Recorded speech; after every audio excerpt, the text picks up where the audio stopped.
Hi, welcome back to the Dylan Rounds case. Welcome if you're currently here in the live premiere. I appreciate it. Today, got a handful of things to share with you, some new interesting information and talk in the Dylan Rounds case. And we're going to analyse it today and try and understand what's going on, what's currently gone on, etc. As we do go along in this video, feel free to share your thoughts, opinions and reactions in the live chat box on the right hand side, and as well later, if you do have questions, afterthoughts, make sure to list them down below in the comments section. Feel free to like the video to spread awareness of the Dylan Rounds case, because as time goes on, it starts to slowly fade away, like how we've seen with other YouTube channels out there. I would say arguably more now than a couple of weeks ago. I am the last person standing in the Dylan Rounds case as for day-to-day coverage on the case. I think most people have moved on now. Majority, if not all people. I believe Ty Corbin focusing on Aidan Clune, Lance Kelly focusing on Aidan Clune, Pancakes focusing on random talk, conspiracies and Aidan Clune, Zav Girl doing whatever, I think Idaho 4, Mob Crew Chris doing Idaho 4, No Thanks doing the Wells case, and some other bits and bobs in between. You get that pattern, okay? What's Warlike Raf doing? Oh, Dylan Rounds still. But that's only because there are valid videos that need to be made on the case, okay? As well as even videos from the past which need redoing. Not videos of mine, but maybe videos of other people, like locations or points of interest, events. It might need rewording to make it a bit more clearer, easier to follow, because I think some channels out there that might cover important topics, but because it's so crammed in with many other talking points, some things get forgotten about. So that's why we revert back to previous stuff that's happened back then and make sense of it. And it has been somewhat successful as we have gone along. Okay, gotta acknowledge that. As for today though, we're not looking back, we're looking forwards, as there is some interesting new post by Candice Cooley. And the reason why I say it's interesting is normally when Candice Cooley starts publicly posting, it's because that there's a chance something is upcoming in the Dylan Rounds case. An update, more news, breaking news, little update, whatever, okay? And because the case has gone quiet on the Find Dylan Rounds Facebook page for many months now, okay? I have checked here and there over the past few weeks, and for most part of it, it's been sunflowers, pictures, farming, that's it. Not much like about the actual case of Dylan Rounds, but maybe it changes today. More about that later on. Make sure to stick around. As well, there's a bit of interesting talk about Chase Venstra and things going on in the background which have happened.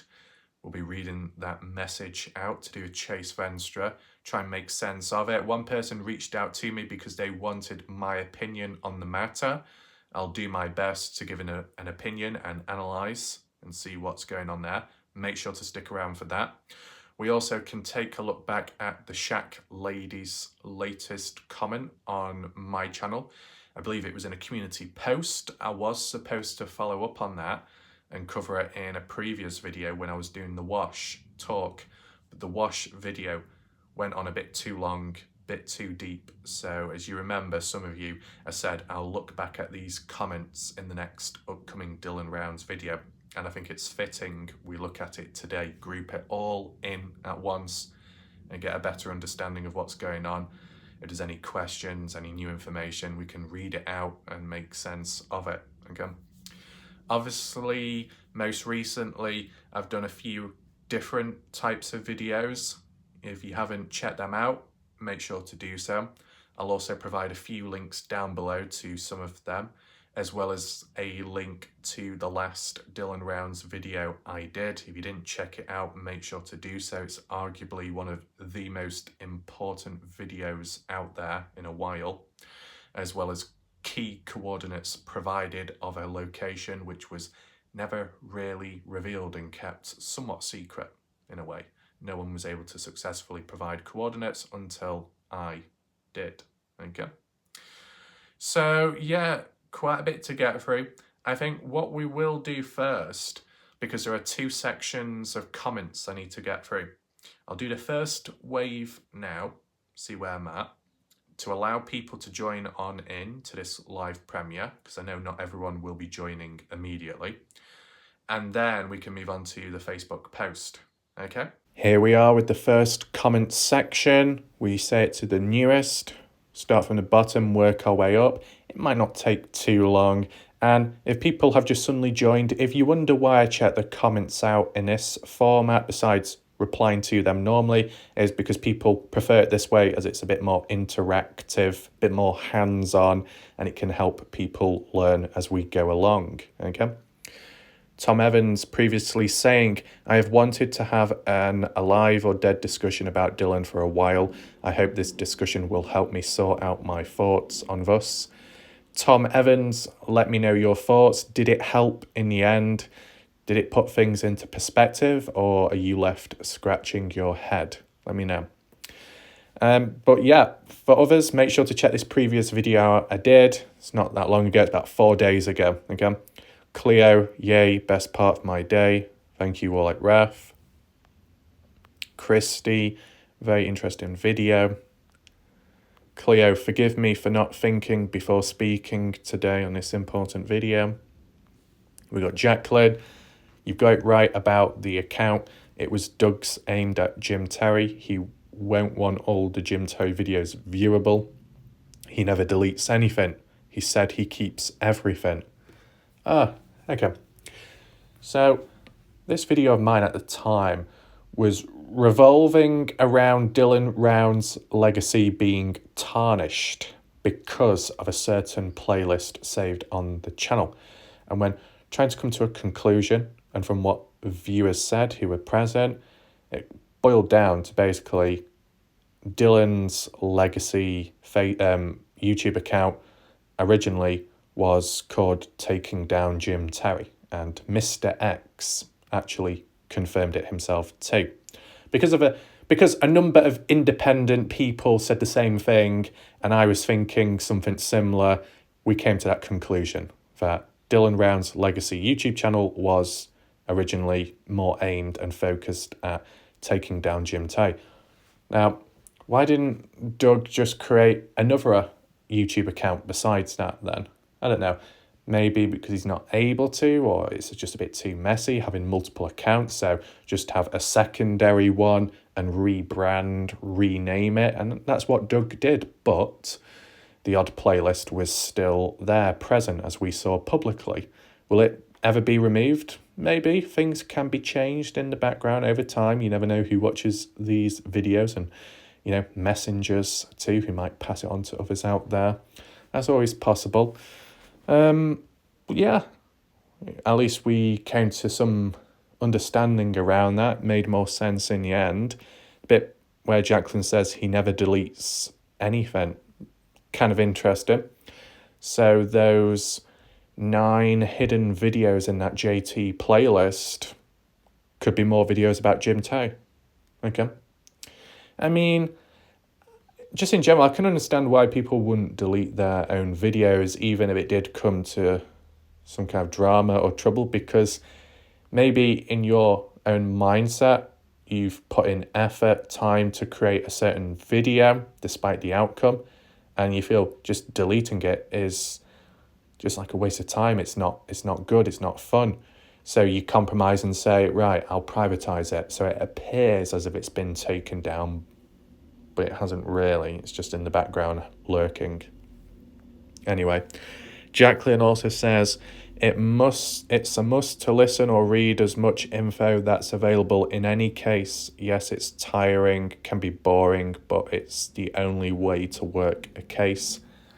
I think there might be a time and place where you can fast track some stuff, some information, and get to the bottom of it quick, as long as there's not too much misinformation going on.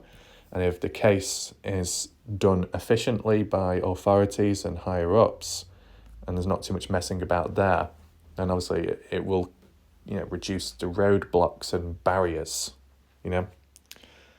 Jacqueline also says, I think there's more proof that Dylan is dead.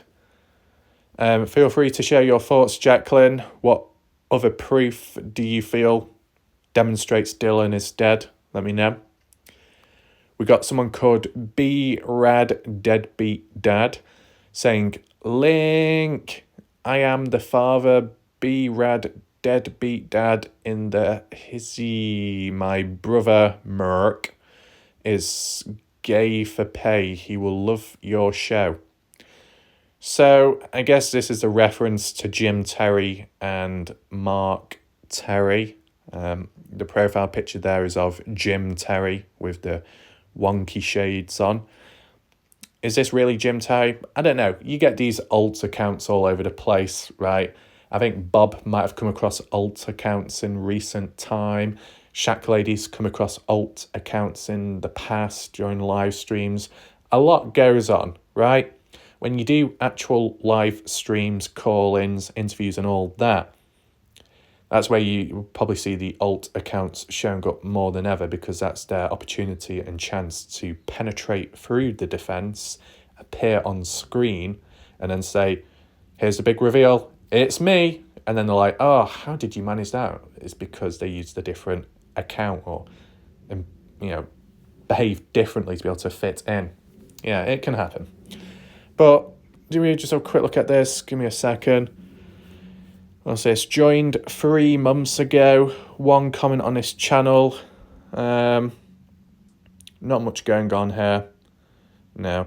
So is this account aimed at, talking about Jim Terry or supporting Jim Terry? I don't know.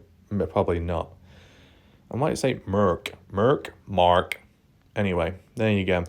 Prospector Gold. Look who showed up here. Some of you will know Prospector Gold. He's an individual that commented on Lance Kelly's previous videos talking about how Dylan Round's remains have been found, and he was the one to have reported it to the police. I think Detective Moore. There's 2 different locations. Prospector Gold leaves a comment here saying, you didn't speak about Detective Moore, where Dylan was buried the first time.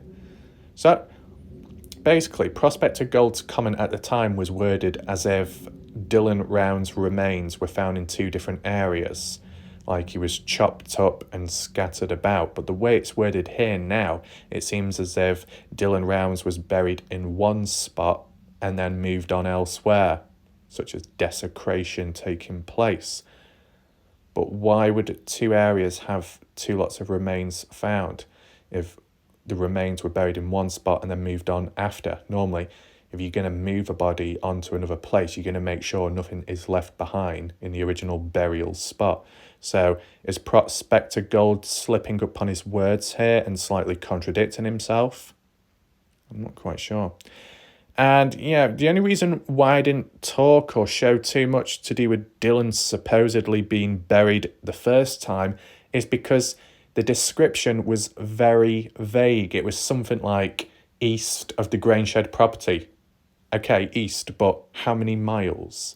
Is it near a point of interest? Is it near a road? Is it near a peak, a hill?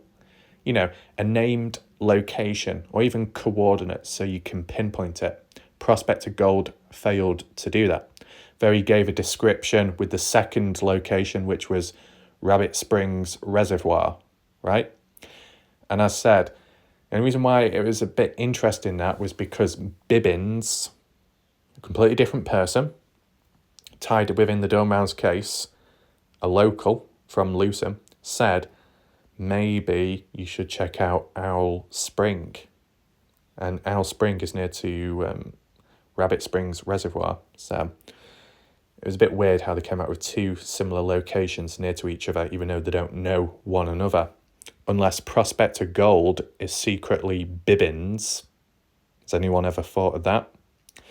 You see how here and there you are getting layers of mysteries forming besides the case. Let me know your thoughts, though, in the chat. What do you think of Prospector Gold just appearing out of the blue in recent time, talking about the location of Dylan's remains? What do you think about it? We'll even do a poll right now. The poll can be worded something along the lines of, do you think Prospector Gold is telling the truth about Dylan Round's remains being found?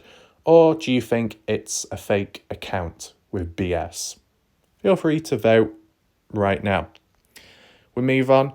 We've got Patsy. Not seen Patsy as much recently, but we'll just read her long-ish comment out. Oh no, that is kind of long. Never mind. Oh, is it the last one? Fair enough. So Patsy says, Warlike Wrath, where was Candice Cooley on the 28th of May 2022? Does anyone know? If anyone does know, leave a comment down below and / or in the live chat. Okay? Patsy says, Justin Rounds was in Las Vegas at the time. Candice Cooley is the one that has said LE hadn't interviewed her, Justin Rounds or the family. Is that still true? I believe so. What colour vehicle did Candice Cooley drive at the time? Why won't she let JB Jim Brenner take a deal to reveal Dylan's location? Could Jim Brenner be protecting more than himself? This talk about the books, money and drugs got me thinking. Anything is still possible until it's not. Right, so where do we start first? The bit about putting money on Brenner's books. If I'm correct in saying, that was Kurt Wadsworth to allow Brenner to be able to buy stuff in where he's at, like food, drinks, non-alcohol. Is that correct? I believe that was mentioned previous. Yeah, that Kurt Wadsworth was the one. And you might think, well, why would Kurt do that to Brenner? Well, because they're friends. They are friends, the way it's been worded with time, so you can like look out for one another. And as we've seen with Kurt Wadsworth, I don't know if he still is, but last time I heard of Kurt talking on Pancake's channel before Pancakes was taken down off YouTube. Kurt Wadsworth still in denial that Brenner being responsible. Kurt strongly thinking that Brenner is innocent. Does that still apply now? I'm not quite sure, but it does make you think. What else? The bit where, I'll try and answer some of Patsy's questions here. So the bit about saying Candice Cooley, Justin Round's family haven't been interviewed, is that still true? I believe that is the case. They've not been interviewed yet. What colour vehicle did Candice Cooley drive at the time? I'm not quite sure. I don't know if she had a pickup truck, a truck literal, or some other type of car. Why won't she let Jim Brenner take a deal to reveal Dylan's location? Well, that's because Candice Cooley and Justin Rounds are both firm and determined and strongly believe that they can find Dylan Rounds without the help of Brenner. Candice Cooley also feels that by taking Brenner's offer, it's disrespecting Dylan Rounds' name, considering Brenner being the one taking Dylan from this earth, from this life. So it's, for them, the family, it's more fitting, suitable, appropriate, and a better feeling to know you found your missing son without the help of the killer, right? That's what they feel, at least, and they're quite strong on that. Viewers have said that Candice Cooley appears to be very stubborn in her ways, which is preventing the possibility of being able to find Dylan Rounds much sooner rather than later. And we have talked about it on my channel previous about the possibilities of if Brenner does become ill, or if he is ill, if he does pass away too soon, then are you ever going to be able to find Dylan Rounds? Because you can't then lean back on that plea deal thing because Brenner's no longer alive to, reveal the information. Technically, he's the key to finding Dylan Rounds' remains. Still, there's always that possibility that Brenner might play mind games and might not reveal the location of Dylan or give a false location just to have that last grasp of power and control over the family. That's always a possibility. Anything else here? This talk about money and drugs got me thinking. Anything still okay. Patsy also says, a while back, a Utah wife lost her husband and wrote a children's book on how to grieve with loss. She went on TV expressing how awful it was to lose a husband. Recently, she's been arrested for his murder. Wow, okay. I've personally not heard of that story before. I might try and look into it, see if I can find any articles online, and maybe even do a little video on it and see if we can make any links whatsoever with the Dylan Rounds case or maybe other ones out there, okay? Because not coming from me, but from what other people have said over time, other people have suggested are the family involved in on it in a bad way. I don't know where people lie on that idea nowadays, whether people still agree or not. Let me know your thoughts down below. But yeah, why would a Utah wife write a children's book on how to grieve with a loss and appearing on TV too? Was it like a ploy, publicity stunt to get money, get attention at the cost of murder, but to be able to get away with it at the same time, to put a different spin on it, the fake positivity spin of resilience over negative, saddening events, maybe. Let's continue reading. Patsy also says, too many unanswered questions. By the way, do you know Dylan's brother's name? Dylan's brother's name. Yeah, I don't know how many brothers, but one of them at least I've heard was called Colton. Okay, Patsy, called Colton. Something like that. Doug from No Thanks has referred to Dylan's brother. I think it's younger brother, as for age, when speaking to Candice Cooley in interviews. Colton's name has also been mentioned on the Find Dylan Rounds Facebook page by Justin Rounds in a post a few months ago.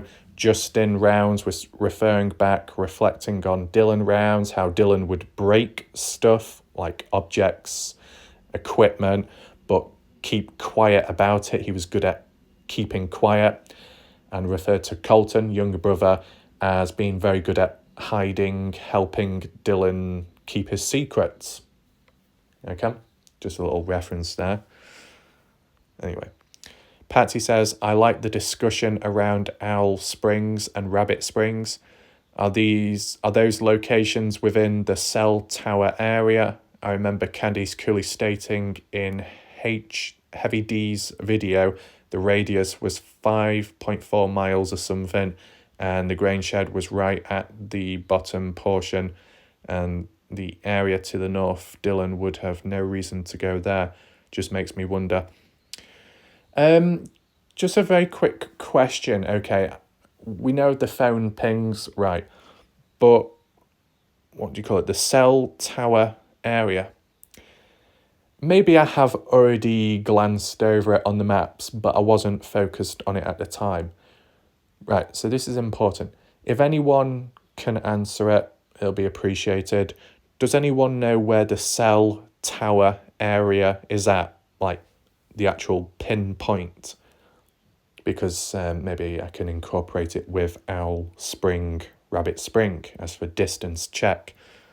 Same within a 5.4 mile radius. Okay. I remember in the past, where it was worded as a 15.4 mile radius, and then what? It went down to 5.4. Definitely narrowed that down, didn't they? Anyway, just let me know if you know the location of it. What else does Patsy say? Keep up the good work, and oh yes, no thanks is a sketchy dude. Left his channel a long time ago. Watch his videos daily in the beginning of Dylan's case. Became a member. Then Jim Terry happened and I lost interest. I felt they were making a mockery of Dylan's case. They said awful things about Candice Cooley. I can't believe she'd side with either of them now. Unless Candice Cooley doesn't know about how Doug's been or what Doug said to Candice Cooley at a point in time. There's that. But it appears we have reached the end of the comments here. Let me know if you found anything of interest. If you have just suddenly joined, make sure to rewind back to catch up on the stuff. I think it's just simply interesting that, like that username, Prospector Gold, talking about finding Dylan Round's remains in a certain location, how that account popped up on my video too. So you can see people are watching in the background. They might not always comment, but they are present. And it's just that idea of, I wonder when they will make their presence known and what will they have to say on the matter. That aside, I think it's now time we move on to one of the main parts within this video, to do with the latest post by Candice Cooley on the Find Dylan Rounds Facebook page. Here we are with the Facebook page, and as you see at the bottom, Candice Cooley making a post on the 17th of May at 11:22. Now this one must have went under the radar, because when I have regularly checked on the Facebook page, I've not really seen anything relevant or new. Maybe this just glanced past my eye. Though, it reads, captioned, Candice Cooley says, we have listed all the K9 team's credentials on this page and want to help them as much as possible. We will be posted more details today. Scroll down. We've got the logo of Dylan Round's legacy. It's got the sunflower in the middle and like the wheat on the side to symbolise farming. And then the drone underneath, which is an interesting addition, considering there's all types of equipment that can and that have been used when looking for Dylan, such as the K9 dogs themselves, or maybe just people, just actual people looking about. But the drone was the main choice. I can understand it because there was quite a bit of talk on the drone, being able to use one. Also acknowledging that not all families out there can have access to one, the struggles of it, not having the correct equipment to be able to look for a missing loved one. So maybe that's what it symbolises as well, that how useful technology can be, but also how people aren't always in possession of it. Okay, to spread awareness of it and to help one another out. Anyway, we scrolled down here. I think this might have been reshared by Candice Cooley. What happens if I click the comments? What does it go to? Okay, so it goes to the comments of this post by Candice Cooley, though I think what we do need to do is check out the original post, which was reposted by Candice Cooley, if that makes sense. It's by Ron's Tyre and Motorsports, Point S, Idaho Falls, 17th of May at 4:48. So it looks like Candice Cooley did reshare it onwards. So what do they say to do with Dylan? Let's help Dylan Round's family find their son. We will be raising funds for Dylan's legacy June 10th, 2023 at our 5th annual rib cook-off. Dylan's parents intend to use the proceeds to help fund the K9 unit that is searching for their son. Please consider donating to this important cause. Venmo link in comments. Venmo memo Dylan's legacy. Okay, so that's very interesting in a way, the way it's been worded here.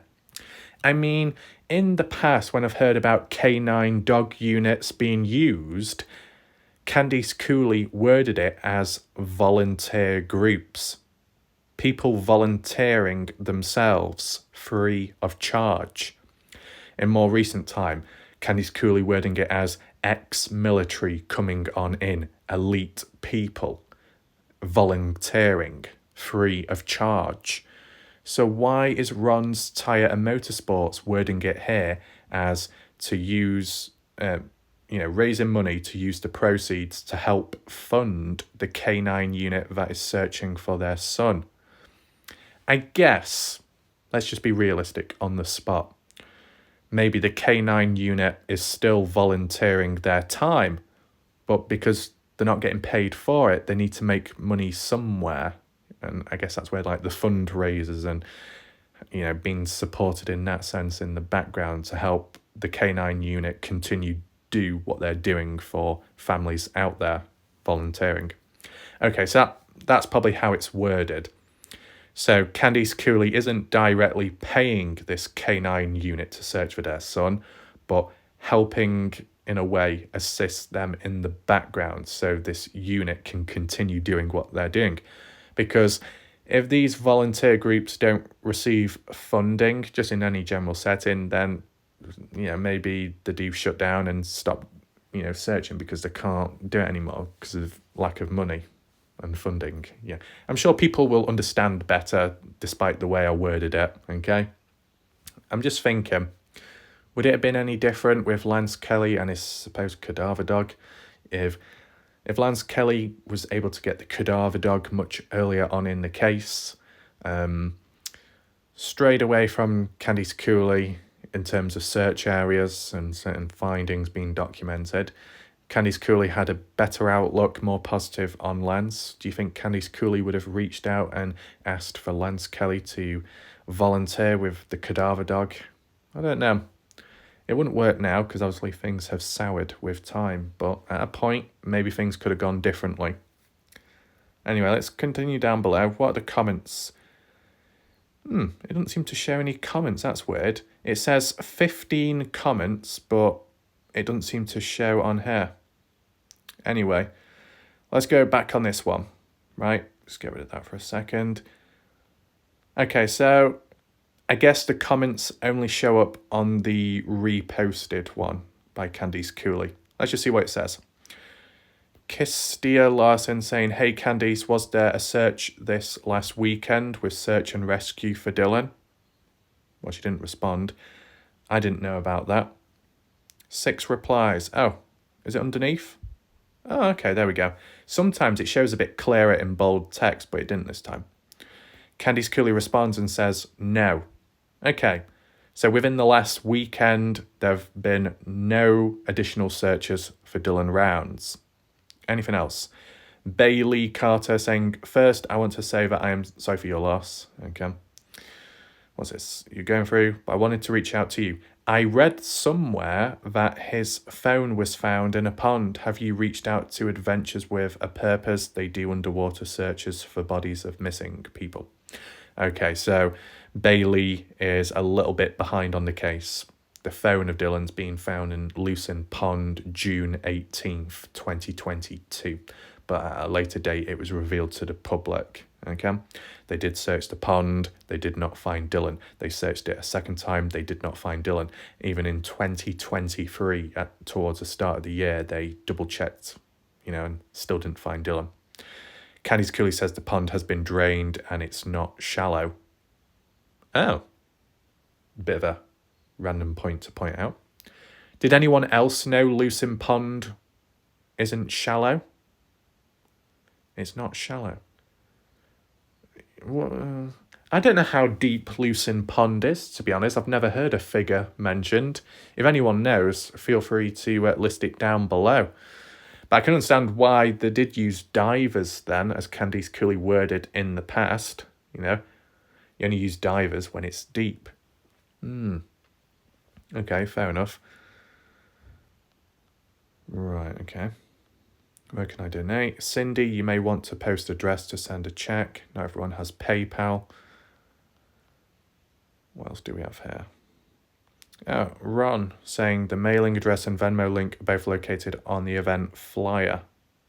Okay. What does that say? Jim's Barbecue or something? God, that's a bit of a awkward play on words, that, isn't it? Annual cook-off rib. Bit of a barbecue going on. It says Jim Brenner. Oh, God. Anyway, that aside, forget that.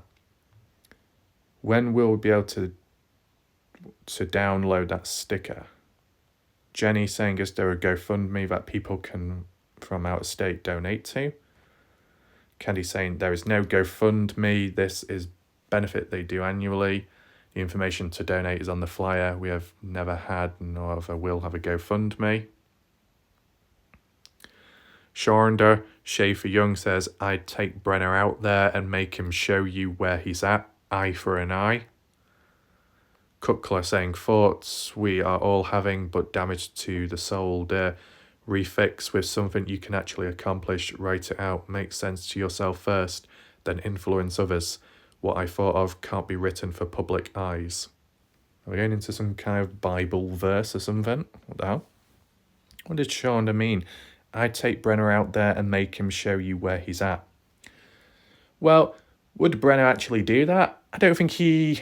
Well, this is the thing. You got to look at it this way. If Brenner previously said, I know where Dylan Rounds is buried at because I'm the one that did it, and I will reveal the location to you. People in the chat, how do you think he would reveal the information? Would he just simply give out a name of a place? Would he give out the precise coordinates? Would he actually go out there, accompanied by some police, detectives, and Candice Cooley, and retrace the steps back? Or not? You got to take in mind Brenner's own health, his physical health. If Brenner was willing to reveal the location, but physically he couldn't, then how else would it come about? You know?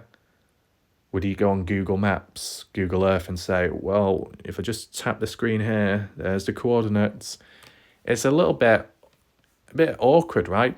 We'll do a poll right now. The poll can be, under the conditions Brenner was to reveal the location of Dylan Rounds, how do you think it would go?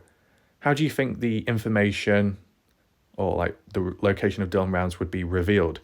Would it be revealed by, let's say, Brenner just simply giving the name, the named location?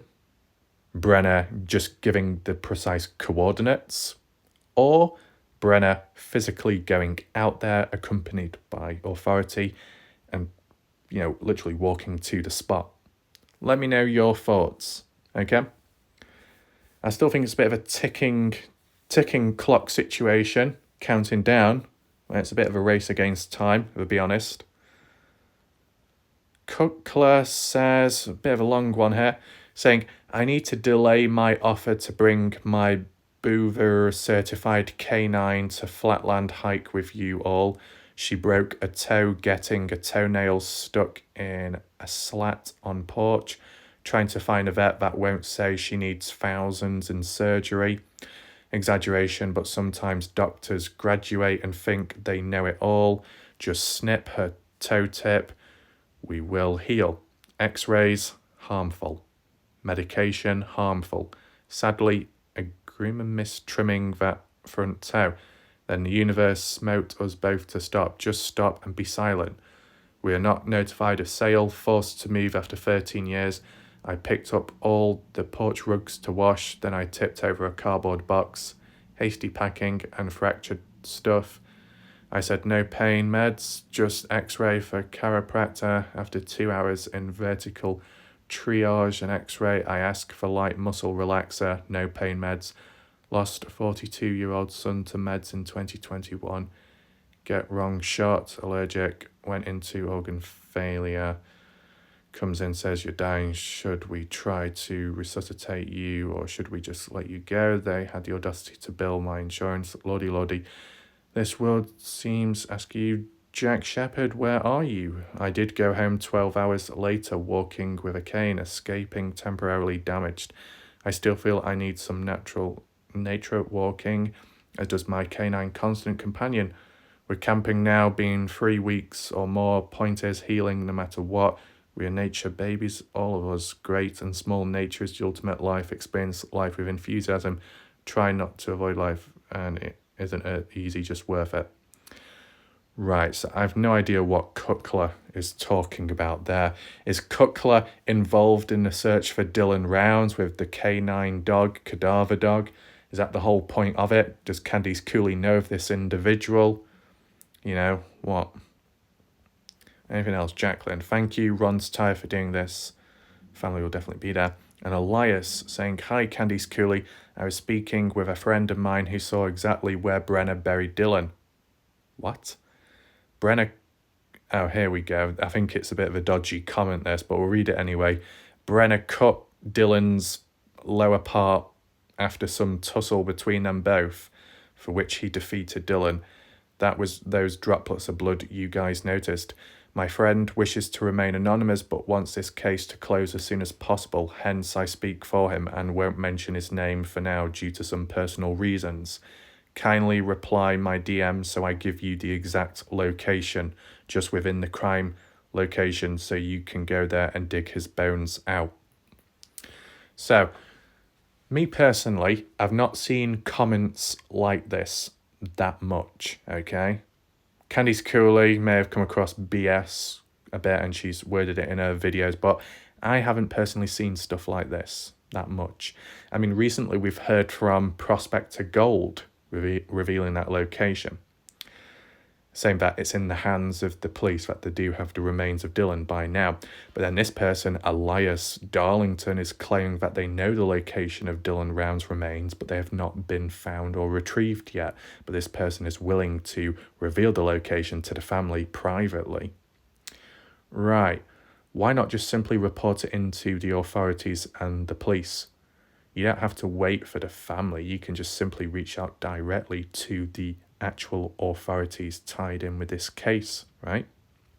So when people start stalling with information, well, I could reveal it to you, but I'm not. Well, I do have this information, but I need to wait for this, but I need to wait for that person. Well, I could reach out to the police, but no, I'm just going to wait for other people to get notice of this comment, and then it gains traction, and then maybe I can reveal it.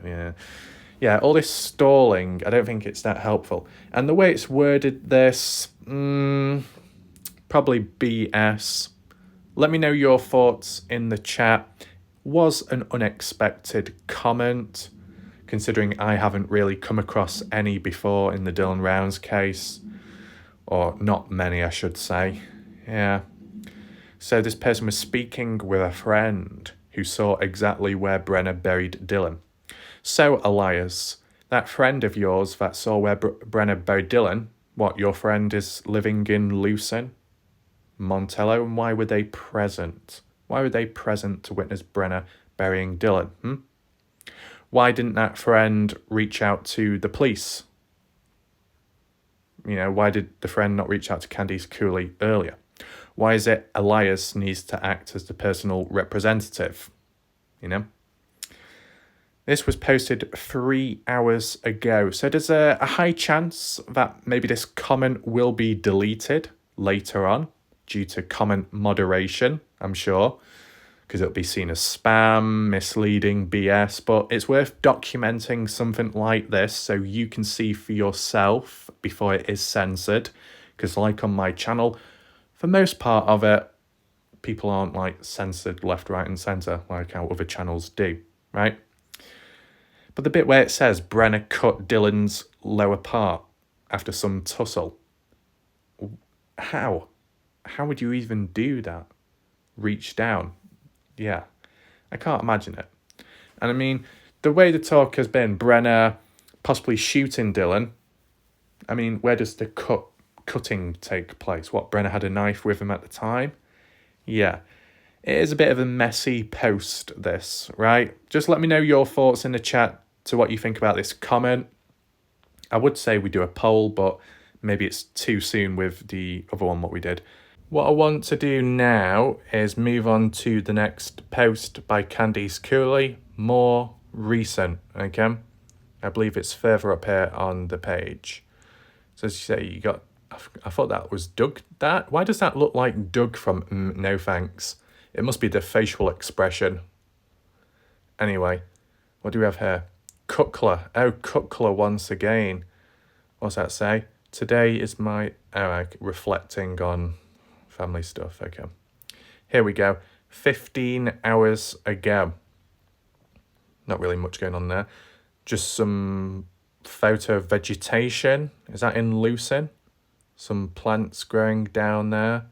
I mean, if you saw that very quickly, you'd be thinking, oh, is this some kind of cryptic photo? A possible location where Dylan is buried? Let's just see the one with better context. Candice Cooley, 15 hours ago, saying, the Irish eyes are in full bloom for Dylan. He travelled this road frequently, made me smile driving home today. Oh, right, okay. So maybe it isn't in Lucin, Utah. This is probably somewhere in Idaho Falls, maybe, or Hazleton. Okay. So Irish eyes, a type of plant growing. It's probably that green stuff there with the yellow flowers on. Can we check the comments out maybe? I did try going on the photos earlier, but it kept kicking me out, so I'll just have to zoom in, okay? Hopefully that's clear enough for you. Irish eyes growing there. So this is more to do with a post reflecting back on Dylan Round's memories by Candice Cooley of Dylan. Dylan driving down a road regularly. Fair enough. And there's another spot on the right hand side. Okay. Now let's check the comments out. Make sure we're zoomed out. There we go. Francis, thank you for the wonderful photos. Dixie, us mothers miss our sons. Mine just passed away due to illness. Okay. Cutler. Oh, here we go again. Another one saying, I sense them too. Not visually, but there's more than I can prove. There's more after this. We are energy, the body, a vehicle to be able to love and experience what cannot be after. I ran into my son's widow. Son's widow today. I thought you meant window. Hadn't seen it in these 2 years since. Meeting poked my heart deep. This coming weekend is our anniversary also. As I reflect on your love, it enhances mine. The presence, real or imagined, is a gift to all mothers such as you and I, multitude alongside us. Our love is, as mothers combined, has a power I cannot explain. It is very personal. Okay, testify here. Yeah. I don't know if it's the way people type, but it always makes me end up losing my flow when I'm talking. It's weird. Okay. Anything else, fam? Like any people? No one. I thought someone was going to like leave a question or something saying, what about Dylan Rounds? Where's Dylan Rounds? Or, have you thought about this? Have you thought about that? What's going on? Though we did get that person asking about any recent searches of Dylan on the other post. Candice Cooley saying no, fam. So let me know your thoughts up to now within this video. Have you learned anything new? Anything mentioned by Candice Cooley back there that made you double think, question, doubtful of something? Let me know down below if you noticed any inconsistencies, anything strange popping up, any other strange individuals and characters that made their presence known within the comments of what we've just looked at, okay? And speaking of comments, I think it's now time to just, before we go on to that, just acknowledge which the previous comment mentioned about what Dylan's legacy, Dylan's anniversary. And I know recently in my videos in the live chat, some people were talking about Dylan Round's 1 year anniversary upcoming. I don't know how far off that is, but some people were suggesting that there's a possibility that Dylan will be found before that 1 year anniversary comes about. Some others thinking that there'll be information, there'll be an update when the anniversary comes. Should I give a prediction right now? I personally don't know how far away the 1 year anniversary is. If it's a couple of weeks ahead, then I will make a prediction, okay? The prediction will be on the condition that the 1 year anniversary is upcoming and not too far away. My prediction is I don't think Dylan Rounds will be found in that space of time, but I do feel strongly that there will be some kind of update which could turn out to be underwhelming but more centred and focused on Dylan's legacy and possibilities of that documentary kind of fading away and not really being mentioned either, despite it was supposed to be coming out mid-April. And yet here we are in May and no word on it ever since. So that's gone quiet. But I do think that there'll definitely be some kind of focus, media coverage, temporary but present, both on YouTube, Fox 10 News, ABC4 News Utah, doing like a special little coverage on Dylan Rounds, the 1 year anniversary, because it's like It's just one of those occasions, important events, looking back, reflecting on what's happened. They might show a little snippet of Candice Cooley being interviewed by these media outlets, which will be shown in the YouTube channel videos. There'll probably be the transcripts and the pages, web pages, articles posted online as well to look at by a few different ones, and then a few smaller end blogs or whatever, news media stuff. So you'll probably get a small burst of that when the day does come, okay? I do feel like Doug will probably do an interview with Candice Cooley when there is time, either just before, talking about what's upcoming, or just after, reflecting on what's happened.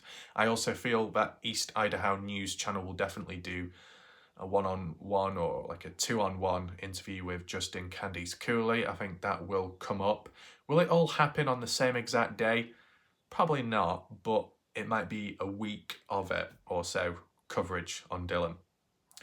But does it ultimately lead to any new big leads? Probably not. Candice Cooley might word it as, oh, something has been found or things are going on in the background, but she might keep it vague. I think there might be more talk about either previous recent searches or upcoming ones in the summertime with the new founded volunteer groups. Maybe Candice Cooley might even talk about this upcoming June 10th, well, or reflecting back on June 10th of that RIB event when it does come about, when raising money for that K9 unit, which is assisting Candice Cooley as a volunteer group. The fundraising, do you call it that? Funding for it. So yeah, short burst, a fair bit of noise on Dylan Rounds, kind of revitalises it temporarily, but ultimately I don't think it will lead to groundbreaking outcome. I feel eventually it will come, but not within the anniversary aspect. That's my prediction. It's quite a big one. Quite a lot mentioned there, under certain conditions. And the conditions, which I'll reiterate, is that it's got to happen in an upcoming space of time. If the anniversary is like months ahead, then this prediction isn't applicable. But if it's upcoming, then yes, that's my prediction. Okay? So, we put that aside. It's now time to move on to the next part, maybe more interesting to some, main part of this video, to do with Chase Venstra, one of the Montello locals that has heard news here and there and followed, the Dylan Rounds case, but also followed Chase Venstra, as they do have suspicions around him. I know a few other people in the background have followed Chase Venstra because they're trying to wrap their head around what's happening to him. Has he been officially charged, sent down, convicted, or is he still in custody? Are things being pending? Has he been extradited, or has that been delayed? There's a lot going on all over the place, right? Well, recent comment by that Montello local of information they've heard to do with Chase Venstra. They wanted my opinion, my response on it. What I'll do is I'll read to you this supposed information on Chase Venstra, and then I'll give you my thoughts. Okay, let's head on over there right now. Here it is. So the person says, looking for your opinion on the matter, Raf. I have a friend that watched Chase Venstra's court hearing on Zoom. Interesting. If anyone else in the chat right now or watching later watched Chase Venstra's court hearing on Zoom, feel free to let me know down below. Share your thoughts, your experiences on the matter. Does it correlate, align with what's being mentioned here? Again, anyway, let's continue reading. The local says, there was something said in court that I blew off as bullshit, but now I am wondering if it is actually true. Chase Venstra said Brenner and another guy, no name mentioned, beat him up and took the guns, and he had no idea how they got back in his vehicle. They only charged him for 2 guns in Utah. At first I thought, no, that can't be right, but why would Chase bring up Brenner? Is this another rabbit hole Was there something much larger going on in Lucin? Is it possible that Dylan Rounds stumbled into something that morning? I have always thought that there is more to the story than Brenner snapping. Chase Venstra really has no reason to lie in court. Do you have any thoughts on this? My mind jumps back and forth on what to think. So I will give you my thoughts, and I will remain on this screen so I can read back over it if necessary, because there's a lot to take in here. When it comes to Chase Venstra, the coverage on him has gone very quiet. Kind of, a while back now, it's been quiet about Chase. Sure, people have referred to his name and thought, ooh, what's going on there? But there's not been true talk or true information, like an actual witness getting a hold of real-time important information. Though now that's what we have, okay? So this friend was watching Chase's court hearing on Zoom, okay? Just out of interest, is that friend the same person that attended Brenner's court hearing on the, 24th of April? 24th, was it 24th of March? Sorry if I'm getting mixed up with the dates. I think it was 24th of March. Yeah. I mean, if it is the same person, it don't really mean much at the end of the day. It's just that the person's interested in following the Dylan Rounds case, so they also look into the Chase Venstra court hearing. Now, this court hearing of Chase Venstra wasn't to do with Dylan Rounds, just so you know. It's unrelated charges. It's gun charges. It's separate from the Dylan Rounds case, okay? Now, Brenner himself also is up for gun charges too, which isn't related to Dylan Rounds, but there is incriminating evidence over time in the case being built to support that Brenner is also involved in the disappearance, murder, and desecration of Dylan Rounds, okay? So, although both guys have individual charges unrelated to Dylan, Brenner is still, and most definitely is linked with Dylan for the other charges. Though Chase Venstra isn't at all. Though, general public, portion of him online believe that Chase Venstra could be involved in some way or another. Candice Cooley seems quite firm for some time now, strongly thinking that Chase Venstra isn't involved at all, right? Just let me know your thoughts to, that. I do think it is a bit strange for Chase Venstra to bring up Jim Brenner's name and another guy, but the name wasn't mentioned, saying that they beat Chase up and took his guns, and he had no idea how they got back in his vehicle. They only charged him for 2 guns in Utah. I mean, it's a bit confusing. Why would Chase get beat up, have his guns taken, and then returned back to his vehicle? What's the whole point of that? Is it take Venstra's guns and then plant them on him, so then he gets in trouble? Maybe. I mean, we've heard that Brenner doesn't like Chase Venstra. Kurt Wadsworth doesn't like Chase Venstra. Kurt is friends with Brenner, so maybe they think in line with one another, and the same with who they hate as for their enemies.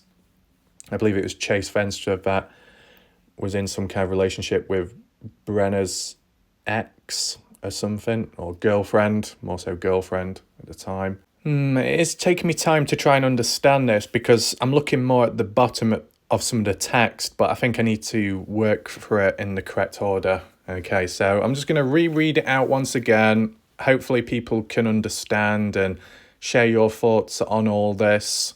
Right, where do we begin with first? The bit where it's saying, Chase said Brenner and another guy, no name, beat him up and took the guns off him. Well, first of all, what guns are we talking about? Are we talking about the guns Chase Venstra owns, or the guns Chase Venstra may have took from someone and then Brenner took them off Chase and then returned them back? Does Chase own the guns to begin with, yes or no? Or did he steal them himself? I feel he probably would have stolen them himself for this whole gun charge to be in place to begin with.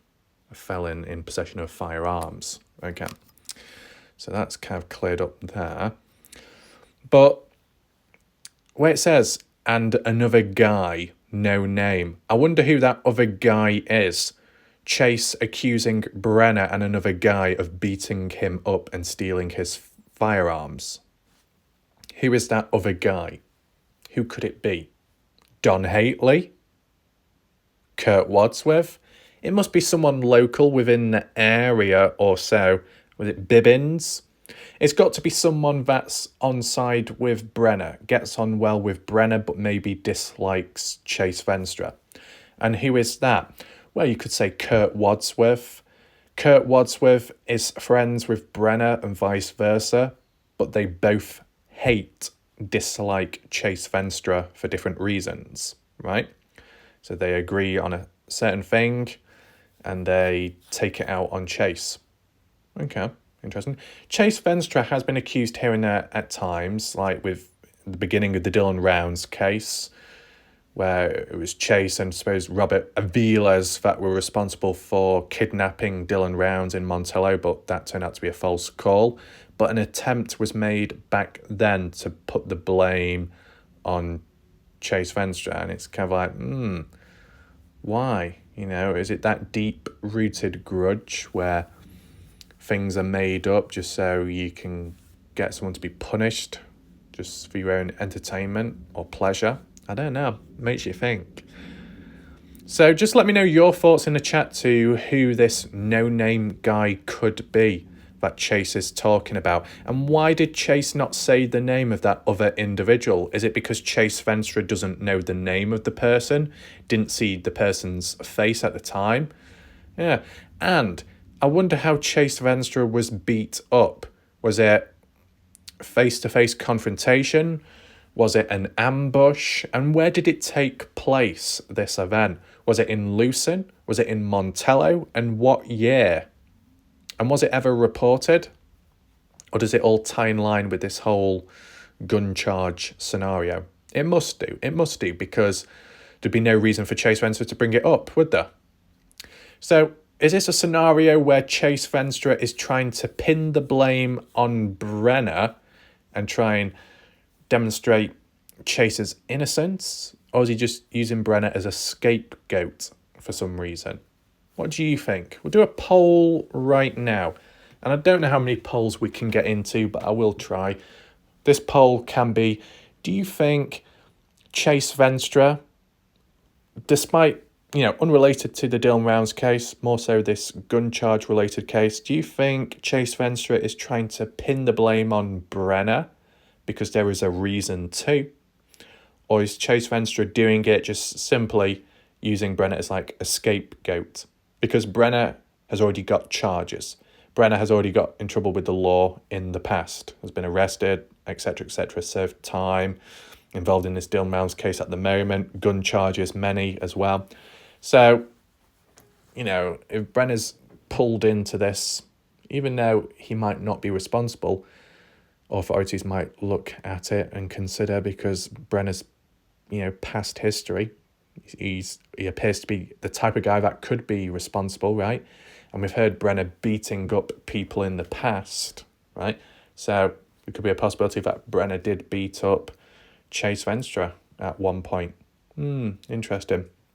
I think one thing to highlight at least, which is quite important, and it is a bit of a crossover, is whilst these cases are away from Dylan Rounds and have no relation to it, that applies to Chase Venstra's gun charge or charges and Brenner's gun charges. They're both going through those independently, separately. In addition, though, Brenner is also tied within the Dylan Rounds case because of that incriminating evidence, etc. Though, at the end of the day, with each criminal, with each person, with the case they're dealing with, they're almost dragging one another over to their own cases that they're, involved in. So, Chase Venstra on this gun charge or charges is pinning the blame, trying to drag Brenner into the mix, into the I can't say the word, into the mix.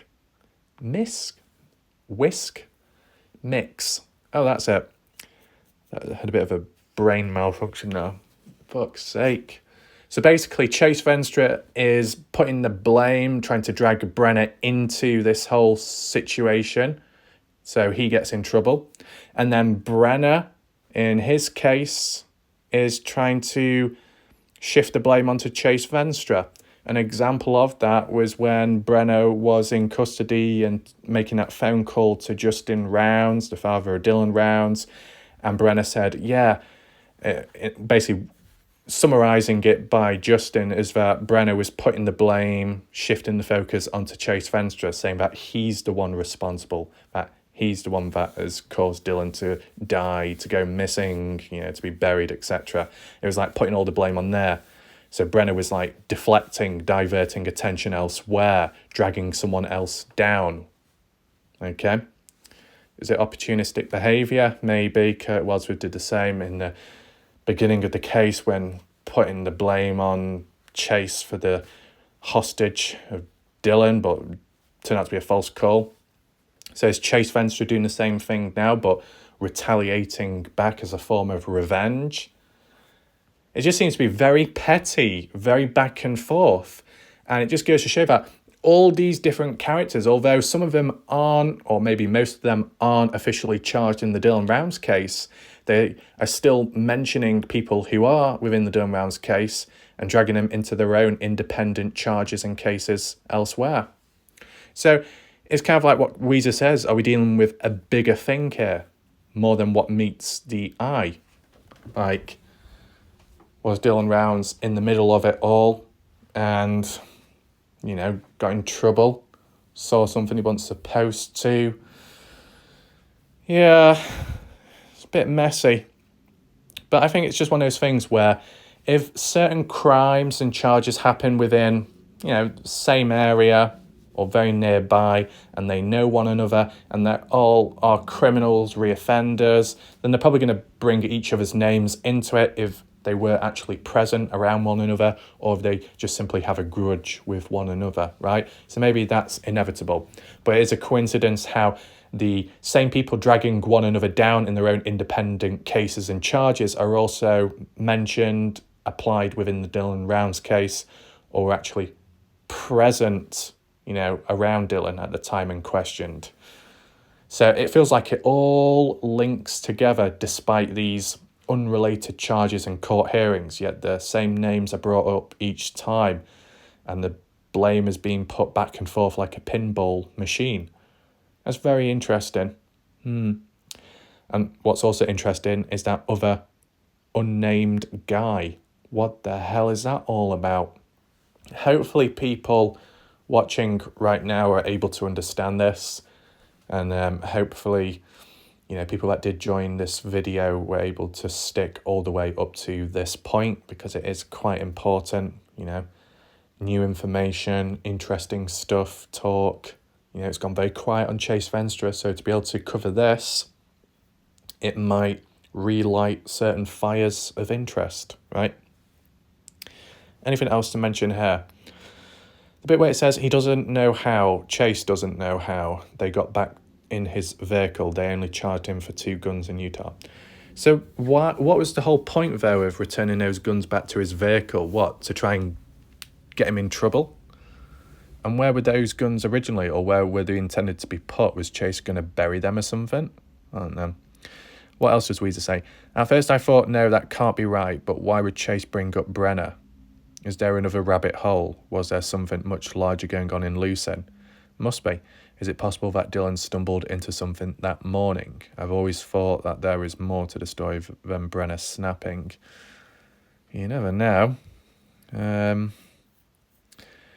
Yeah, like, you could think, why does Chase Venstra need to bring up Jim Brenner's name in like a charge, a case, court hearing, which has got nothing to do with Dylan Rounds? But, if Brenner is the type of guy to get in trouble quite often and be at the centre of everyone's attention, confrontations with everyone, whoever is around, then I guess there's a reason for Brenner's name to be brought into the mix.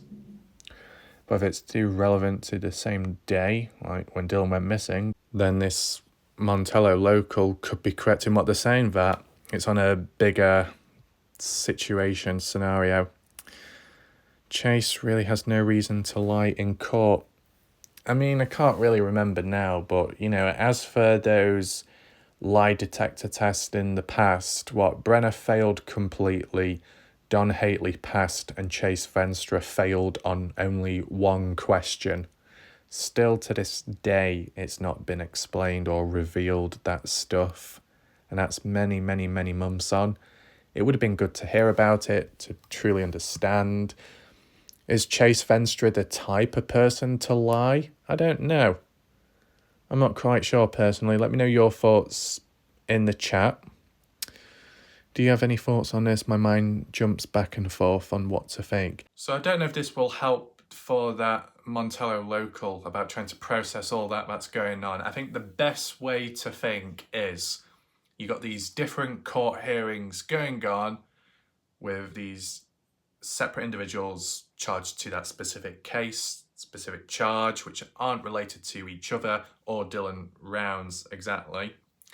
But they do all seem to cross over with one another simply down to the factor of dragging each other down with them. So whilst Brenner is in the shits with the stuff he's done and got involved with, all the bad stuff, Dylan Rounds, desecration, gun charges, he's trying to shift the blame onto Chase Venstra. And whilst Chase Venstra has got into trouble himself, whether it be intentional or not, he's trying to drag Brenner down as well. There's a crossover between these individual cases and charges, okay? Could that just be down to petty grudges and behaviour? Maybe. I mean, if you've got the area of Lucin and maybe Montello as well, the population in total is kind of small. They're going to know each other. They're probably going to bump into each other over time. They'll probably have quite a bit of confrontation.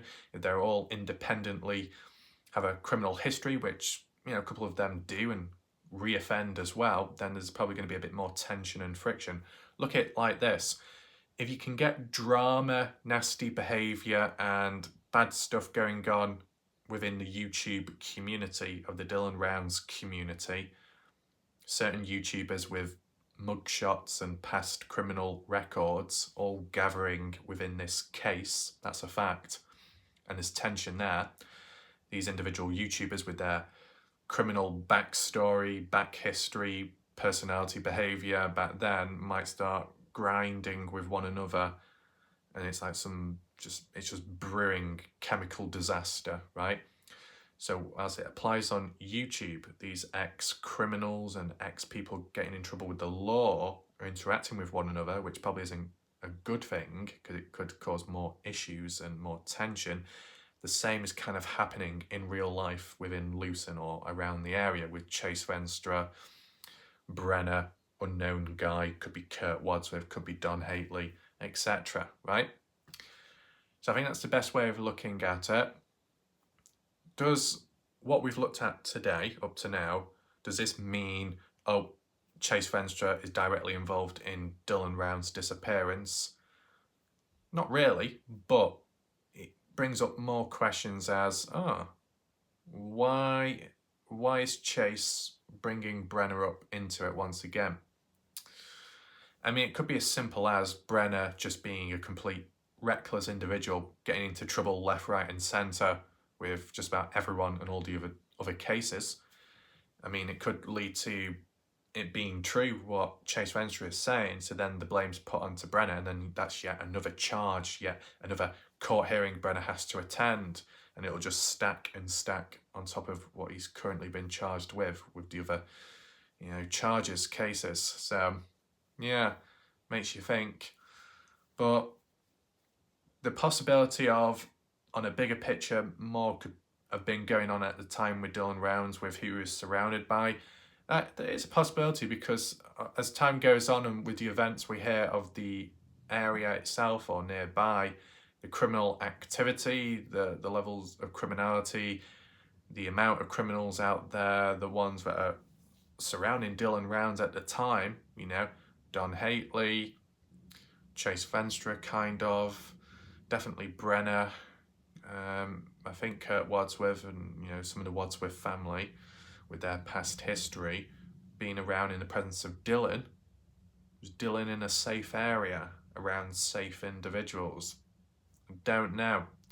And if the areas, the environment is known for criminal activity and Dylan was wrong place, wrong time, with those wrong type of people, could have ended badly, right? So I can understand that bigger picture of Dylan being caught up in a wider thing going on out there. I feel it would be good if there was a bit more evidence, a bit more material to support the idea, right, to reinforce it, but maybe it is revealing a bit more now. If you start seeing like Chase Venstra trying to put the blame on Brenner for a certain reason or motive, then maybe Brenner might try doing it again back at him to do with Dylan Rounds. You never know. It might start, creating more noise, more tension. Will we ever hear about that no-named individual stepping up and giving their thoughts, defending themselves in court? Will it begin with the little initials followed by the full name? Maybe, because like with the Dylan Rounds case, when Don Hately was handing in those firearms and having that interview with the FBI police, that at first they were just regarded as a friend of Brenner. Then their initials, which was DH, and then eventually his full name being revealed, Don Hately. Maybe the same will happen here with this Chase Venstra case court hearing. I guess time will tell. Now, we're not done there yet. What I'm going to do now is move on to the latest comments of my last Dylan Rounds video. Check the comments out, check the responses, see if I need to answer any questions, if there's any important information, okay? And as well, see if I can find the Shack Lady's long comment as well and try and make sense of that. If you have joined, make sure to rewind back. We've talked about a lot of interesting stuff up to now. Hopefully I can fit it all into the title of this video because it's quite important, to be honest. Right, so adjust it to newest comments, the second set of my last video. Be sure to check it out as well. This was to do with the actual wash one where I revealed the location and the coordinates. So yeah, it would probably be worth checking out. Just read the comments though, see what people thought of the video and, if anyone had questions. I was saying technology itself could not keep up my brain at the time. That's actually true that. I think this time around though, it's like vice versa. I can't keep up with my brain in this video, trying to understand it. I'm a bit slower today. Beatrice saying, wow, Dylan could be anywhere and everywhere. If he was chopped up, we might never find him. I don't know what's the best way of looking at it. If Dylan was scattered all over the place, there might be higher chances of finding a part of him, but not the full set of remain. Does that make sense? If you're just looking for the full remains, it's going to take longer. It's going to be harder to find that one specific spot. But if you do find it, you get the whole set of Dylan. It sounds a bit weird saying it that way, but yeah. Is there enough evidence though to even, suggest that Dylan's been cut up? Not really. There's not really any evidence to suggest that. Unless you've got some, list it below. Linda, great video. Shout out to Linda. The wash is big, true. Deep, wide in some areas. Jacqueline saying, love satellite maps. They show so much. During the Vallow Daybell case, someone got satellite maps for Daybell's backyard. It was possible to see the disturbance in the ground where the remains were buried. Wow. So, with that example there, it just goes to show that Google Earth can be very useful and helpful at times. When it came to some other case, a person that went into the water, like they were driving a car, crashed into a lake or something and died, couldn't find the person, and someone went on Google Earth, looked at a car, it's submerged in water, contacted authorities, they went down and retrieved the body of the missing person. So yeah, things like that can happen at times. You get a full bird's eye view. It's very good. It's very efficient. I guess the only limiting factor is the relevancy of that satellite imagery. It's not always up to date. If it's not up to date, then it's not going to apply to that missing person. You get what I'm saying? That's the only problem. If you had up-to-date 24/7 live satellite imagery, and you could also go back in time to a specific date, day, month, year, then yeah, it'd be a lot better. And I'm sure there'll be technology software out there. It's just how easy is it to get a hold of? Jacqueline, it is time consuming, but so worth it. Vaguely, I remember, but nothing I could say of value. Good thinking about keeping low down out of sight in the wash. Thanks for such a great video. You're welcome. No headache here. I'm buzzing. Looking forward to more. Night, sleep well. Back to the maps. Robert, gravity flows west to east and north to east. Right, okay. Flows east. Does your software show elevation changes? It might do. I can't remember. I think you can change it from the satellite to terrain, and then it gives like maybe a distance or something. I'm not quite sure. I've never really used it, that one. Compare some elevations. Water flows down. The Dakes Reservoir is on private property. I think I've heard of the Dakes Reservoir mentioned in the past. It was mentioned by the fake Christopher Lloyd account previous, where they were saying, oh yeah, check that out as a place of interest. Has anyone else seen Christopher Lloyd, the real Christopher Lloyd, recently? Where's that fake account gone as well? You know, what's happened there? Got Sunny there, Cleo, thank you. Christy, what's she say here? Was a helicopter sent to search for Dylan, or was it random? How can we be sure that these tracks are from Dylan's truck? I've never seen the tyre profile of Dylan's truck compared to the marks in the wash. So I don't know if it ever really was reinforced, but Candice Cooley mainly referred to these tracks being very similar to the look of Dylan's track marks, but not 100% the exact one-for-one same. So not exactly great, is it? But that's just how it's been worded. I believe that helicopter that went out was searching for Dylan, a couple of them, right? Because it ties in with, around the time of when Candice Cooley family are out there looking for Dylan. So you get these like maybe volunteers in, additional people. Heavy D came in as well when he did the flyby over, and that was it 4th of June? I think it might have been 4th of June. So this one occurring on the 5th of June, it probably all ties in line, to be honest. There wouldn't really be any need to be out there if they weren't looking for Dylan. So they likely were looking to be there. Weezer, Raf, I sent you a message. Okay. I think I saw that in the previous video. Oh, is that it for the comments? Wow, that was very short, but that's perfectly fine. I think it's now time we move on to the other section. And it's actually here. There we go. Check this out. Will it Ref crack me up? Oh yeah, that's like that response to that nut joke earlier. Yeah, make sure to check my earlier video out if you're wondering what that's all about.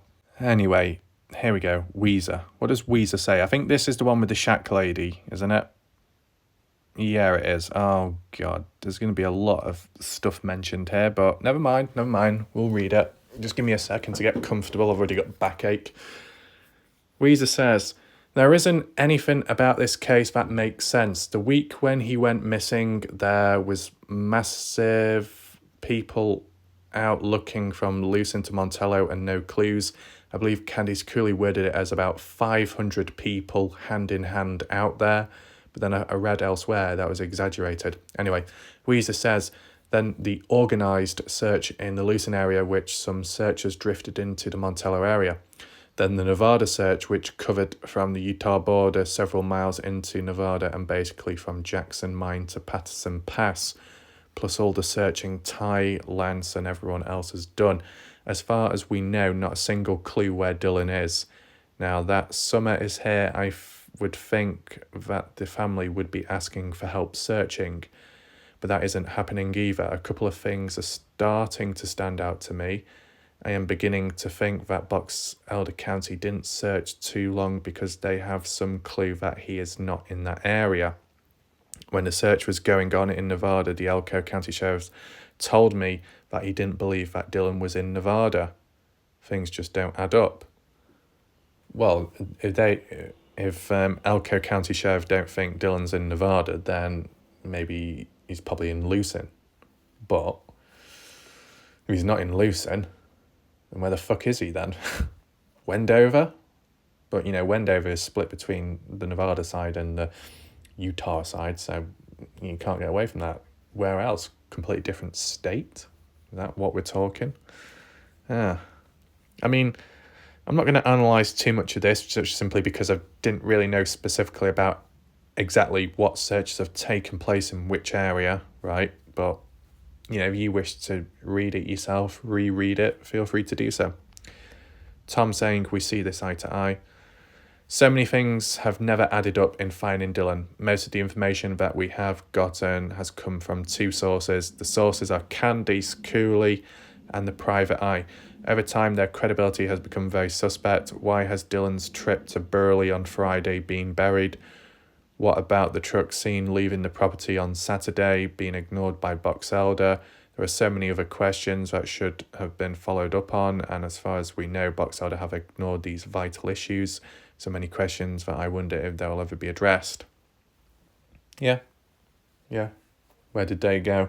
What was the motive behind them being present there, like the truck? True. It is a bit weird, that, for sure. Linda, Weezer, I hope you had a wonderful Mother's Day. As for clues, okay, what clues or evidence do we have?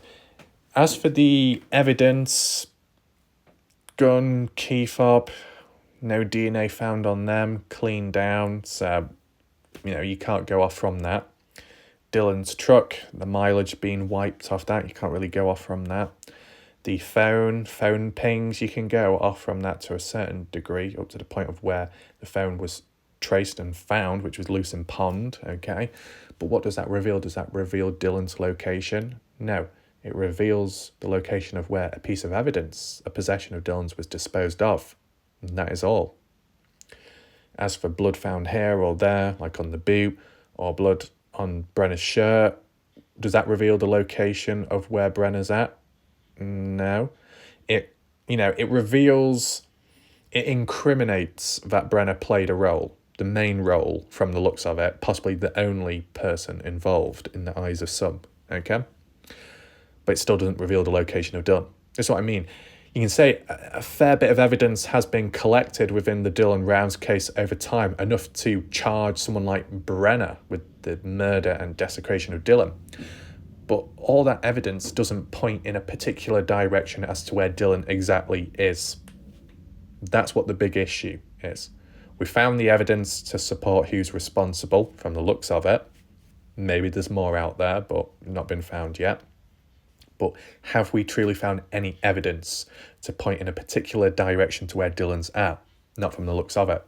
We'll do a poll right now. The poll can be, do you agree that all evidence found in the Dylan Rounds case does not point to a direction, an area to where Dylan was buried or could be? Do you agree with that or not?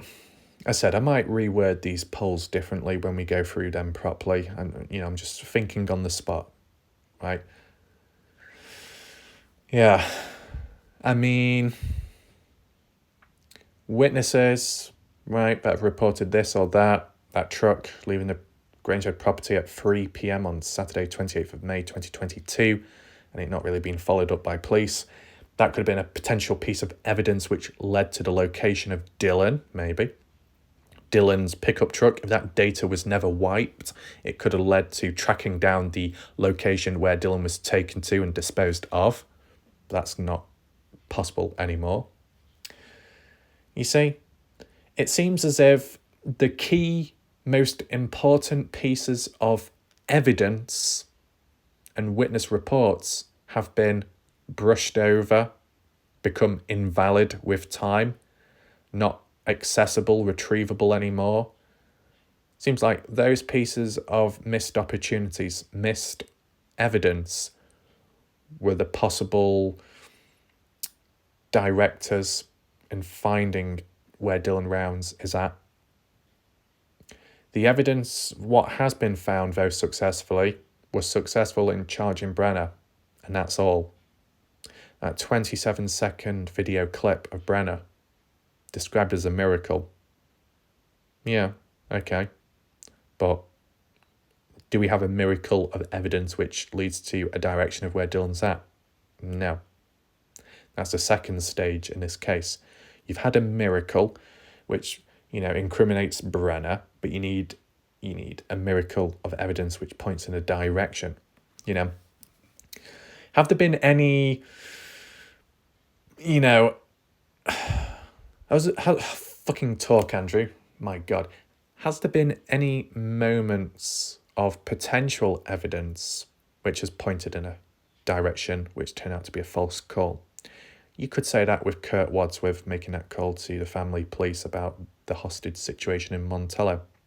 Yeah, a lead going off to where Dylan could be at. But it turned out to be BS. A few other people in the background. Dylan's held hostage ransom money in Mexico.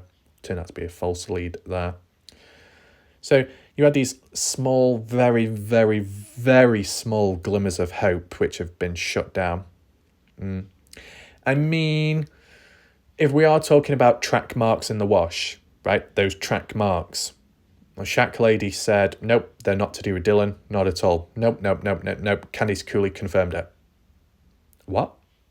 I don't remember Candice Cooley confirming it. I don't remember Candice Cooley referring back to it or mentioning it. All I remember was Candice Cooley was talking about the wash, the tracks, not revealing the location for very obvious reasons, but not mentioning about it being, debunked. No. So I don't know where the shack lady heard that from. Maybe you can provide a link to the video timestamp. Feel free to do so. So what I would say is, if it is where it is, and it is Dylan's track marks, all I can say is, that's the key piece of evidence to trying to track down Dylan. If the track marks are of Dylan's pickup truck, or they're just simply track marks of a truck used to dispose of Dylan, then that's kind of like obvious evidence and a pointer, the direction of where Dylan could be at, where Dylan was taken, right? Footprints would be another indicator, but we've not really come across them. Possessions of Dylan in a certain location, but Dylan's possessions have not really ended up in an odd place aside from the phone, which was only disposed of. So really, at the end of the day, it's all down to the track marks, but that's possibly in question too. As are they really Dylan's? Are they really, really tied with the case or not? If they are, then fucking hell. Go down those tracks. Follow them. Don't stop. If that's the only bit of evidence you've got, then you got to work with it, right? That's all I can say. Wow. Look, there's so much being talked about in today's video. I'm not going to change it now, but I'm kind of thinking, damn, it probably would have been better to spread it out so people would hear about this, but there's so much to talk about. Anyway, let's move on. Shack lady makes a presence known. Oh, fuck. That's long. That's real long. Thank you, Shack lady. I'll read it. Shack lady says the anniversary date is the holiday weekend. Yes, we are coming up to the 1 year mark. As far as not asking the public for help, there are reasons. Law enforcement is doing their job, as we know, and their part. The public will not be privy to know their every move or plans. This is what we have been trying to relay, even though it's been hard for most to comprehend. This is what we have been trying to relay. It's hard for most to comprehend. Is the shack lady working with the police? Because it sounds like she's one of Kathy Waters' Parrots representatives. No offence, just being light-hearted, okay, if people take it the wrong way. Just being light-hearted. But it sounds like the shack lady is talking in an authoritative way. Maybe it's down to her experience or how she's dealt and handled stuff in the past, maybe. Maybe the shack lady understands it better than other people do. I don't know. I mean, to be honest, it's probably a good thing we are reading all this out in this video. Although this comment is from 5 days ago, the first point mentioned by the shack lady kind of clears up with that prediction I was asking and inquiring about earlier on in this video, you remember? Saying, well, If the conditions are met that the anniversary is very upcoming, then my predictions will apply. Yeah. Okay, so we are linking it all together. Good, good, good. All in a correct order without it really being planned. That's good. Anyway, Shack Lady also says, the people that claim they think they know it all out there really don't know shit. That's a fact, though I can assure you this family has not given up nor stopped at all. So basically, Shack Lady is possibly referring to the likes of Chase Venstra, mainly Kurt Wadsworth's family, Montello locals, etc. I wonder if Shack Lady is aiming it at Weezer too, because Weezer is a Montello local. Anything else? Right. Shack Lady says, one thing I'd like to point out is unless you have personally experienced a missing persons case on top of a murder, I think you would set aside your judgment honestly. If no one was doing their job, I can assure you there are many that would be blowing up the phones and emails, etc. It's a current active investigation, currently active, so what does this mean? It means they do have a lot on Brenner along with sufficient evidence. Okay, tying in line with what I was saying about the evidence scenario, success in charging Brenner officially, yep. But what about the evidence to point in a direction where Dylan is at? I don't think that's been successful as for what the public know of, right? Shack Lady says the FBI and LE are working together, yep. It's the outside interference that need to avoid doing what they think is helping, but it's not helping. It's making things complicated. It makes me question the ones that seem to involve themselves as the interference because it does come out looking suspicious in my opinion. But let's also acknowledge that the Shack Lady, whilst she was trying to make sense of the Dylan Rounds case in the earlier days, she did invite people onto her show, which possibly may have spread misinformation at the time, which basically caused disturbance to the case and didn't really help.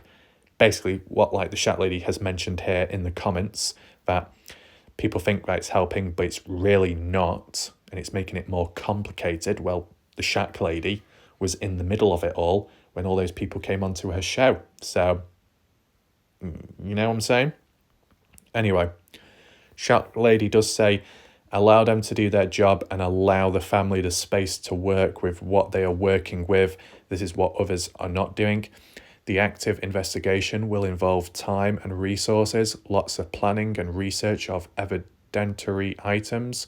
This can include the electronics. It's not as easy as people think. Yes, it will be even more challenging because of the length in time.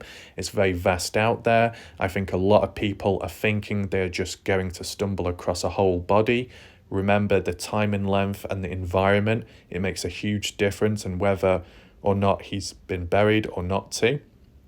There are animals out there, so it can likely the body be scattered about. So you're suggesting that even if Dylan is buried in the ground, animals can dig him back up. Is that what you're saying?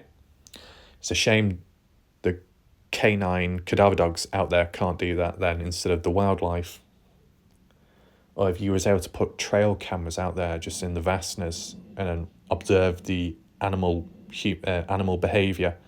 You see animals reacting a bit odd to an area, sniffing the ground, digging. If your canine units can't be there 24/7, but you can have cameras set out there just to monitor the animal behaviour. If animals act a bit odd in a certain spot, then maybe that's where Dylan's at. You know what I'm saying?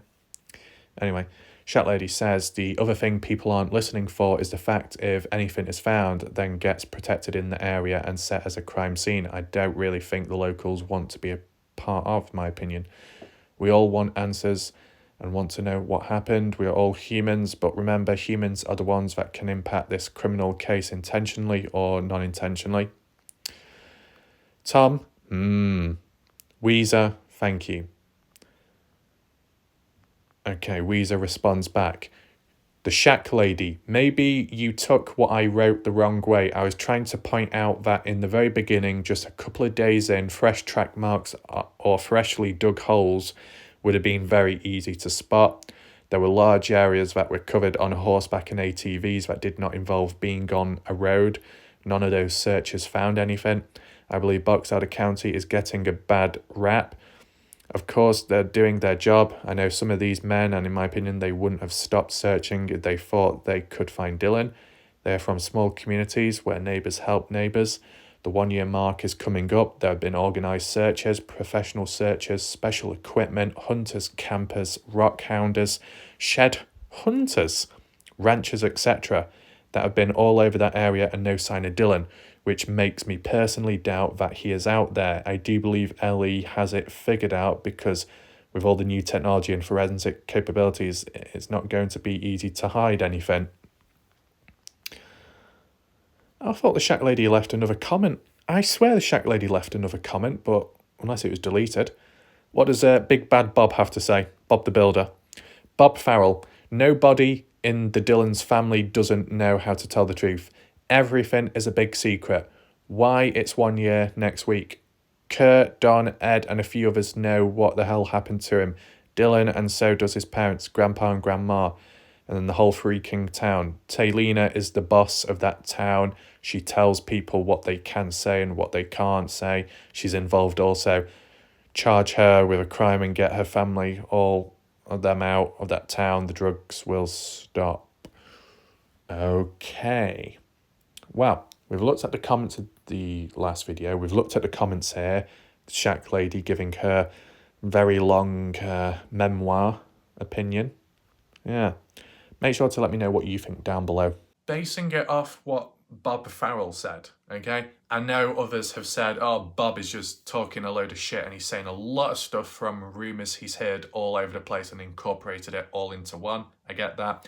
All I would say is, if Dylan was caught up in it all, Candice Cooley is in on it. The Montello locals are in on it. Taylina, Kurt Wadsworth, Kurt's family, Wadsworths, Brenner, Chase, Don, whoever, anyone, Ed Harshberger as well. Why? Dylan Rounds at the time being a 19-year-old male, okay, doing some farming, not showing a big sign of threat towards competitors, people nearby, right? Not really much of an issue there. What I'm trying to say is, with Dylan Rounds, he doesn't appear to be a threat in the eyes of others, unless people can correct me if I'm wrong. If Dylan is no threat to anyone, then why would anyone have to take him out? Is there any factors? If Dylan knew something, saw something he wasn't supposed to, then maybe he'd be taken out. Then what's that got to do with Candice Cooley?